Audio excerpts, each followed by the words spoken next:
नमस्कार, मैं हूं आशीष अग्रवाल और आप देख रहे हैं एएनबी न्यूज़ पर उत्तराखंड का महासंग्राम। उत्तराखंड में दिसंबर में प्रस्तावित ग्लोबल इन्वेस्टर समिट की तैयारियां जोरों पर हैं। सरकार देश से लेकर विदेश तक निवेशकों को जुटाने में लगी है। धामी सरकार ने अब तक देश विदेश में दौरे कर करीब 39,500 करोड़ रुपए का लक्ष्य जुटाने का दावा किया है। पिछले दिनों निवेशक सम्मेलन के लिए यूके में धामी डेलीगेशन ने 19,500 करोड़ का निवेश जुटाने का दावा किया। ग्लोबल इन्वेस्टर समिट को लेकर क्या कुछ चल रहा है दिखाते हैं इस खास रिपोर्ट में।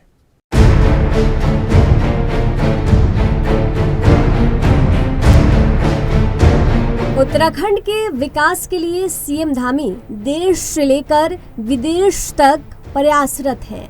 आगामी दिसंबर में उत्तराखंड में ग्लोबल इन्वेस्टर समिट का आयोजन होने जा रहा है, जिसके लिए धामी सरकार देश से लेकर विदेश तक निवेशकों को उत्तराखंड लाने और यहां इंडस्ट्री लगाने और इन्वेस्ट करने का निमंत्रण देने में जुटी है। इसी क्रम में सीएम धामी 15 अक्टूबर को वैश्विक निवेशक सम्मेलन में निवेश जुटाने के लिए संयुक्त अरब अमीरात के दौरे पर जाएंगे। अपने इस दौरे में मुख्यमंत्री का अरब देश से रियल एस्टेट, आतिथ्य, लॉजिस्टिक हब और फैसिलिटी मैनेजमेंट सेक्टर के लिए निवेश जुटाने का लक्ष्य है। इस पूरे आयोजन की तैयारी कर रही अफसरों की टीम पहले ही कुछ निवेशकों से संपर्क साध चुकी है। इस पूरे आयोजन के समन्वयक मुख्यमंत्री के सचिव आर मीनाक्षी सुंदरम के मुताबिक उत्तराखंड का प्रतिनिधि मंडल 16 अक्टूबर को दुबई और 17 अक्टूबर को अबू धाबी में अलग अलग क्षेत्रों के उद्यमियों से अलग अलग बैठक करेगा। आपको बता दें कि धामी सरकार ने देश विदेश में निवेशक सम्मेलन और रोड शो से अब तक करीब 39,500 करोड़ रुपए का निवेश जुटाया है। सितंबर माह में सीएम धामी ने ब्रिटेन दौरे पर 19,500 करोड़ रुपए का निवेश जुटाया था। देखिए, धीरे धीरे अब सभी क्षेत्रों में, चाहे वो टूरिज्म का क्षेत्र हो या साइंस एंड टेक्नोलॉजी का क्षेत्र हो, हर क्षेत्र में लोग उत्तराखंड के लिए आ रहे हैं, आकर्षित हो रहे हैं। और हमारा भी प्रयास है कि सभी संस्थान जो अलग अलग क्षेत्रों में हैं, अलग अलग निवेश अलग अलग क्षेत्रों में करते हैं, उद्योग समूह चलाते हैं, वो सभी उत्तराखंड आए। और हमारी सरकार ने पहले से भी उन्हीं सब लोगों की सुविधा के अनुसार नियमों में शिथिलता भी करी है, उदार भी किया है, नियमों को बदला भी है और लगातार हम उनसे कम्युनिकेशन भी कर रहे हैं। और हमारा यह भी प्राथमिकता है कि उन सभी को कहीं ना कहीं सरकार प्रोत्साहित करे और राज्य के अंदर जो भी सुविधाएं हम दे सकते हैं हम उनको देंगे। आज भी जो यहाँ पर नया इन्वेस्टमेंट आया, नया इन्होंने उद्घाटन किया, ये हमारे लिए बड़ा अच्छा है कि इनका एनसीआर में इसी प्रकार का ऑफिस है। ये ऑफिस यहाँ भी खुला है। निश्चित रूप से एक नई शुरुआत हो रही है जो हमारे राज्य के लिए एक अच्छा है और इसके लिए शुभ संकेत है, सकारात्मक।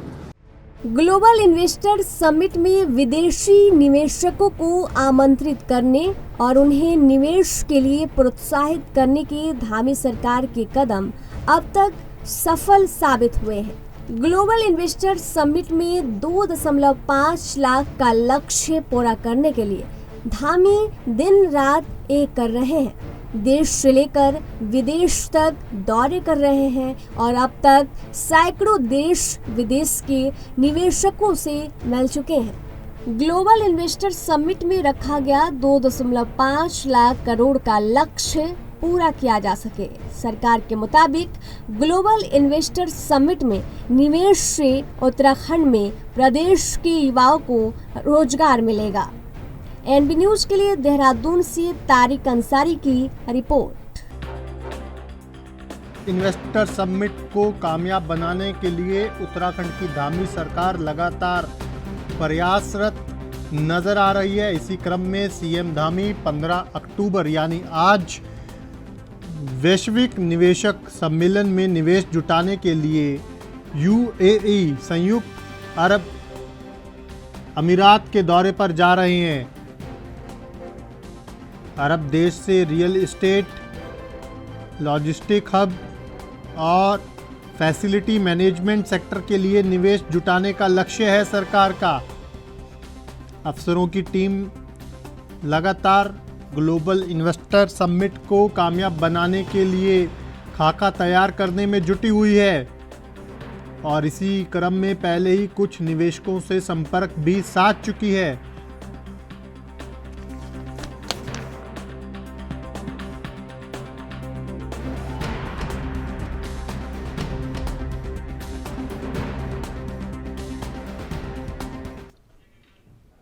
चलिए इसी मुद्दे पर चर्चा की शुरुआत करेंगे। हमारे साथ खास मेहमान जुड़ चुके हैं, सीधा उन्हीं के पास चलेंगे और चर्चा की शुरुआत करेंगे। हमारे साथ बीजेपी के वरिष्ठ नेता मजहर नईम नवाब साहब जुड़ चुके हैं, बहुत स्वागत है आपका।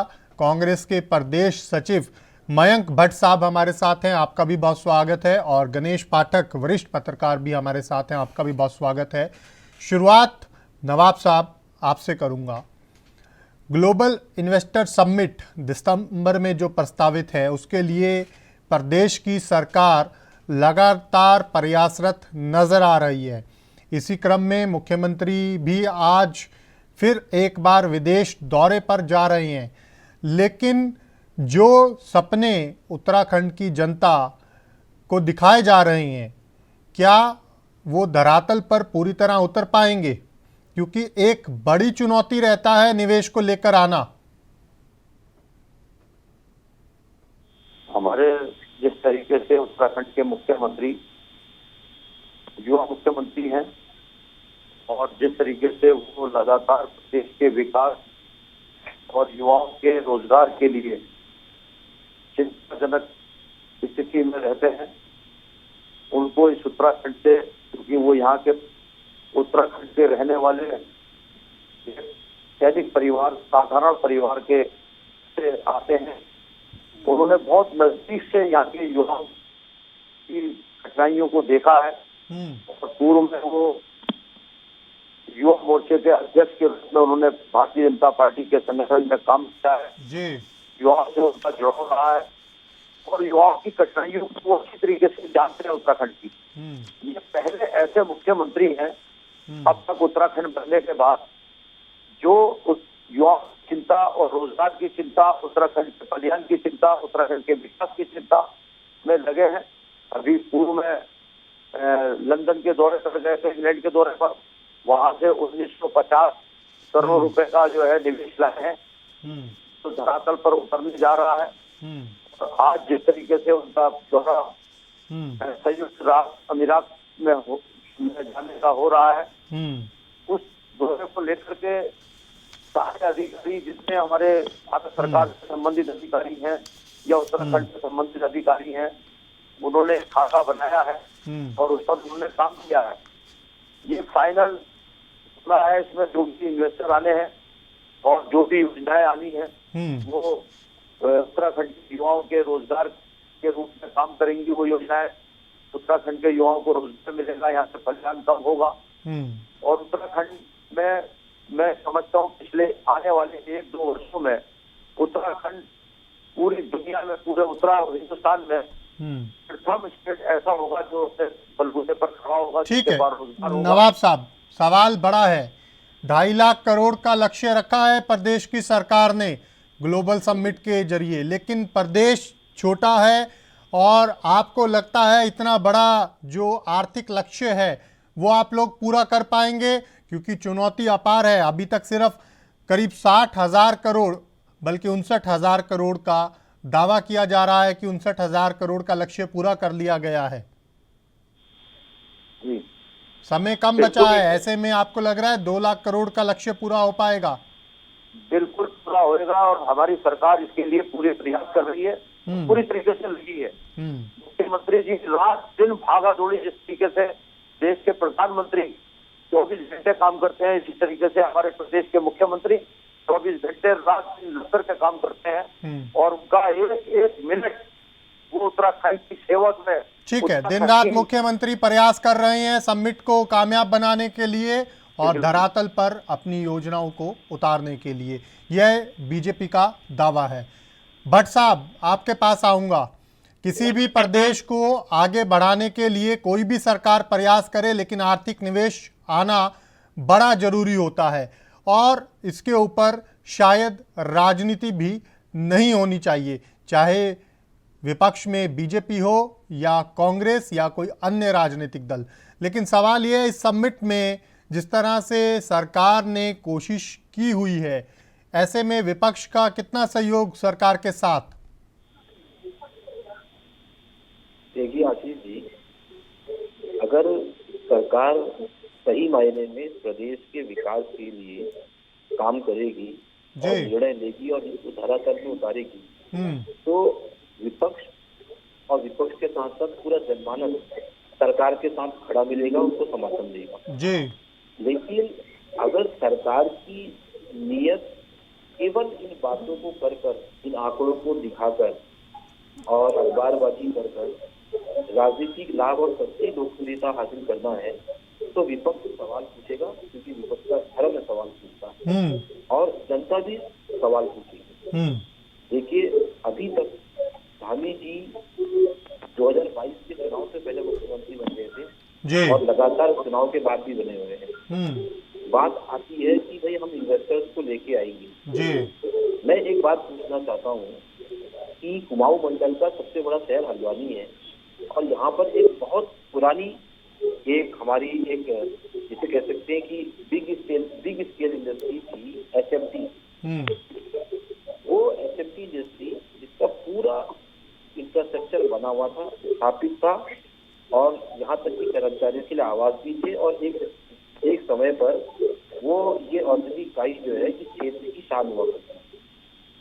स्थिति ये है कि धामी जी के मुख्यमंत्री बनने के बाद उस एचएमटी इकाई की नीलामी हो गई और आज वो वहां पर झाड़ियां उग रही।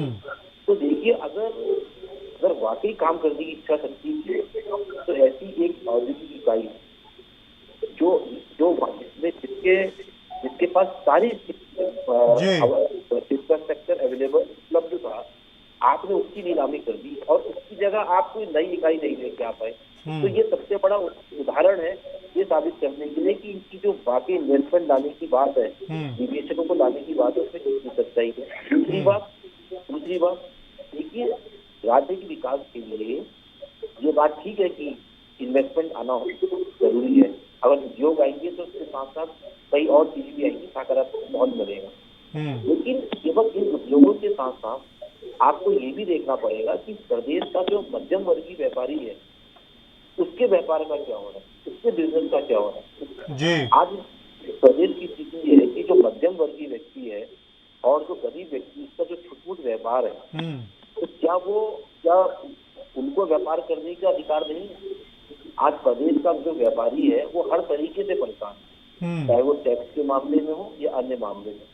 तो देखिए, अगर विकास होता है प्रदेश का तो तब होता है जब हर घर की, हर व्यक्ति की आय बढ़ती है। आप केवल कुछ उद्योगपतियों को लाने की बात करते हैं और उनके उद्योगों को स्थापित करके, ये बात सही है कि उद्योग आएंगे तो प्रदेश का विकास होगा, हम भी इस बात को मानते हैं। पंडित नारायण दास तिवारी के समय पर प्रदेश में उद्योगों की ऐतिहासिक स्थापना हुई थी। तीन इंडस्ट्रियल एरिया यहाँ पे डेवलप हुए थे, यहाँ पर उनकी नीतियां बनी थी और वो धरातल में व्यापारी बने भी थे। पंतनगर हमारी औद्योगिक इकाई है और सितारगंज औद्योगिक इकाई है, हरिद्वार औद्योगिक इकाई है। और इस देश के जो बड़े बड़े औद्योगिक घराने थे, उन्होंने इस प्रदेश के अंदर अपनी इकाइयां स्थापित करी और आज भी सफल रूप से संचालित हो रही है, रोजगार भी दे रही है, राजस्व भी दे रही है और भविष्य में भी उन इकाइयों से बहुत उम्मीदें हैं। तो अगर ठीक है, अगर धामी जी भी कोशिश कर रहे हैं ठीक है, लेकिन इस तरह का माहौल जो है कि ऐसा कुछ बनता दिखाई नहीं दे रहा है। ठीक है, धरातल पर क्या है ये बड़ा सवाल है। विपक्ष लगातार ये सवाल उठा रहा है। पाठक जी, इस सवाल में कितना दम है ये भी एक सवाल है। धरातल पर क्या वाकई में आपको तस्वीर कुछ और नज़र आ रही है या जो सरकार इस वक्त प्रयास करती हुई नज़र आ रही है वो वाकई में धरातल पर पूरी तरह उतरता हुआ नज़र आएगा सपना? देखिए, किसी भी राज्य के विकास के लिए आर्थिक विकास के लिए, सामाजिक विकास के लिए औद्योगिक इकाइयों की स्थापना होना जरूरी है। पंडित नरेंद्र दास तिवारी ने सिटकुल की स्थापना करी। हरिद्वार हो गया, सेलाकुई हो गया, सितारगंज हो गया और आपका रुद्रपुर हो गया, पंतनगर का इलाका, यहाँ पे इंडस्ट्री स्थापित करी। तो उसमें से कई इंडस्ट्री अभी भी काम कर रही है, कई इंडस्ट्री यहाँ से छोड़ के चली गई है जी। पहला सवाल ये है कि क्या राज्य सरकार जो यहाँ से इकाइयां समेट के चली गई हैं, उनको स्थापित करने के लिए कुछ काम कर रही है या नहीं कर रही है? दूसरा जो धामी जी का प्रयास है, ये प्रयास सराहनीय है, प्रयास करने की जरूरत है, जो कि दिसंबर में जब समिट होगा उसके बाद पता चलेगा कि तस्वीर तब पता चलेगी कि कितना निवेश आ रहे हैं, कितना निवेश आया, 2.5 लाख का निवेश आया या नहीं आया, निवेशक किस तरह के आए, किस तरह की इंडस्ट्री लगेगी। अभी ये भी पता नहीं है कि इंडस्ट्री किस तरह की लगेगी। जैसे जो हमारा यहाँ ज्योग्राफिकल है, जो हमारी यहाँ टेपोग्राफी है, क्या उसके आधार पर इंडस्ट्री स्थापित होंगी या नहीं होंगी? पहाड़ों में इंडस्ट्री चलेंगी नहीं चलेंगी? ठीक है। पहाड़ों में जो अनएम्प्लॉयमेंट है, जो अनएम्प्लॉयमेंट है, जो प्लाइन है, क्या उसको रोकने के लिए कोई इंडस्ट्री स्थापित होगी या नहीं होगी? जी। क्योंकि अभी तक इस मुद्दे पर सरकार ने अपना कोई भी मंतव्य साफ नहीं किया है। निसंदेह प्रयास अच्छा है, हमारी शुभकामना है कि धामी जी 2.5 लाख रुपए का निवेश कराएं और उत्तराखंड में रोजगार के अवसर मिले। लेकिन ये भी देखना होगा कि जो पड़ोसी हमारा हिमाचल है, जब वहाँ पर YS परमार मुख्यमंत्री बने थे तो उन्होंने एग्रीकल्चर को ही एक बड़ी इंडस्ट्री के रूप में स्थापित किया था। ठीक है। तो आज आप देखें कि हिमाचल जो है एग्रीकल्चर के तौर पर आज बड़ी इंडस्ट्री है। वही संभावना उत्तराखंड में भी है, कुमाऊं और गढ़वाल में भी है। क्या यहाँ पे एग्रीकल्चर के सेक्टर में सरकार कोई बड़े निवेशकों को ला रही है, नहीं ला रही है? क्या धामी जी YS परमार बनने की दिशा बनना चाहते ही नहीं बनना चाहते हैं? उस दिशा में प्रयास कर रहे हैं या नहीं कर रहे हैं? ये देखना होगा। बिल्कुल, कई बड़े ऐसे सवाल हैं जिसका जवाब अभी देना होगा। नवाब साहब देखिए, जिस तरीके से हमारे कांग्रेस के आपके सामने बता रहे हैं, मैं उनसे एक सवाल पूछना चाहता हूँ जी। जब 2002 में पंडित नरेंद्र तिवारी मुख्यमंत्री बने यहाँ के लिए उन्होंने मांगा जी, और इस पैकेज और यहाँ विशेष राज्य का दर्जा दिया था जी। अटल जी उसमें प्रधानमंत्री थे और उसी आधार पर यहाँ सिटको लागू हुआ। पंडित नरेंद्र तिवारी जी के नेतृत्व में वो सिटको लागू हुआ, लेकिन केंद्र की सरकार भारतीय जनता पार्टी की थी, अटल बिहारी वाजपेयी प्रधानमंत्री थे। ठीक है। लेकिन जब पंडित नरेंद्र तिवारी जी के समय में सरकार जब चला ली उन्होंने, उसके बाद भाजपा सरकार आई और भाजपा सरकार में माननीय खड़गे जी मुख्यमंत्री बने और निशंक जी मुख्यमंत्री बने। उनके नेतृत्व में बड़े निवेश आए थे। ठीक है। और बड़े निवेश जैसे आपके हिंदुस्तान लीवर है और आपके नाम है इनके नाम है जो बड़े उद्योग लगे हैं जी, आपके क्या नाम है दिमाग तो चल रहा है गाड़ियों के लिए जो हमारी बहुत बड़ा हिंदुस्तान बहुत बड़ी है, क्या नाम है दिमाग तो चल रहा मेरा उसका। और इसके बाद बड़े उद्योग लगे उसमें, और जब सरकार गई जी की और खड़गे जी की, उसके बाद जब से कांग्रेस की सरकार आई, हरीश रावत जी रहे, बोगड़ा जी रहे, पूछना चाहता हूँ विशेष राज्य का दर्जा समाप्त हुआ इनके समय में। इन्हीं के समय में मनमोहन सिंह जी प्रधानमंत्री थे, उन्होंने उत्तराखंड का विशेष खत्म किया, विकास की जोर से पीछे हो गया। उस समय हमारे प्रवक्ता की बात है का उत्तर है। आज केंद्र में माननीय नरेंद्र मोदी उत्तराखंड में धामी जी के नेतृत्व में सरकार चल रही है। और जिस तरीके से ठीक है, भट्ट साहब जवाब दे दीजिए। नवाब साहब के भी कई सवाल हैं। इसकी आवाज मुझे साफ नहीं आ रही थी। आशीष जी थोड़ा सा आप बताएंगे। नवाब साहब लगातार यही सवाल उठा रहे हैं कि सरकार प्रदेश के हितों के लिए काम कर रही है, लेकिन विपक्ष सिर्फ और सिर्फ राजनीति ही करता है हर मुद्दे पर। विपक्ष को चाहिए कि ऐसे समय में जब प्रदेश को एक बड़ी उम्मीद है आर्थिक निवेश की, विपक्ष सकारात्मक भूमिका निभाते हुए साथ खड़ा हो, लेकिन विपक्ष सिर्फ और सिर्फ सवाल उठाने की राजनीति कर रहा है। देखिए आशीष जी, सबसे पहले तो एक बात मैं आपको कहूं, कभी गणेश पाठक जी ने ये बात कही थी कि जो पिछली औद्योगिक इकाइयां प्रदेश में स्थापित हैं, जो बीमार पड़ी हुई हैं या किसी वजह से जो बंद है, तो उन्हें दोबारा पुनः संचालित करने के लिए सरकार की कोई नीति है या नहीं। क्योंकि देखिए जो पुरानी इकाइयां, अगर उनमें से भी कई इकाइयां दोबारा शुरू हो गई तो अच्छा खासा इन्वेस्टमेंट उन पे भी लगेगा और राजस्व भी आएगा। दूसरी बात कि इससे पहले जो हमारे माननीय मुख्यमंत्री थे भारतीय जनता पार्टी के त्रिवेंद्र सिंह रावत जी, तो मुझे आज भी याद है कि उनके समय पर भी एक इन्वेस्टमेंट समिट हुआ था जिसके तहत करोड़ों रुपए, अरबों रुपए के निवेश लाने की बात हुई थी, और उस इन्वेस्टमेंट समिट पर लगभग 25 से 30 करोड़ रुपए। लगातार खास मेहमान हमारे साथ बने हुए हैं। गणेश पाठक जी, आपके पास आऊँगा। ब्रेक पर जाने से पहले जिस तरह से कहीं ना कहीं पक्ष और विपक्ष के बीच आरोप प्रत्यारोप का सिलसिला यूं ही चलता रहेगा, लेकिन सवाल बड़ा ये है कि प्रदेश के लिए ये कितना बड़ा अवसर कहा जा सकता है अगर वाकई में प्रदेश की सरकार इस सपने को सच कर दिखाती है तो। देखिए आशीष जी, ये बहुत स्वर्णिम अवसर है। इंडस्ट्री सेक्टर में एक कायाकल्प हो सकता है, बहुत बड़ा बदलाव हो सकता है और रोजगार के द्वार खुल सकते हैं।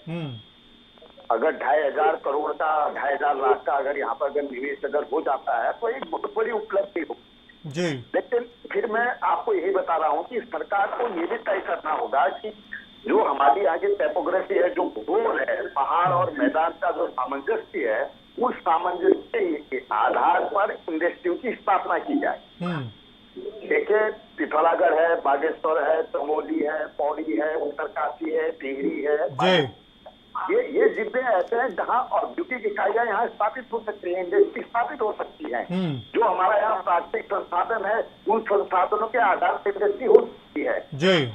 योगा के सेक्टर में हम यहाँ पर बहुत बड़ा काम कर सकते हैं, मेडिकल हेल्थ में बहुत बड़ा काम कर सकते हैं, आध्यात्मिक टूरिज्म में बहुत अच्छा काम कर सकते हैं। तो कई ऐसे सेक्टर हैं जिन सेक्टरों में काम करने की जरूरत होती। मतलब लबोलबाद यह है कि धामी जी का प्रयास बहुत अच्छा है, और सवाल इस बात का है कि अगर ये ईमानदारी पूर्वक अगर चीजें अगर हो रही है तो उत्तराखंड की तस्वीर बदल सकती है। ठीक है, प्रयास अच्छा है, उत्तराखंड की तस्वीर बदल सकती है, लेकिन नवाब साहब सवाल लगातार यही बड़ा है कि प्रदेश छोटा है और लक्ष्य 2.5 लाख करोड़ का बहुत बड़ा है, कैसे संभव होगा? अगर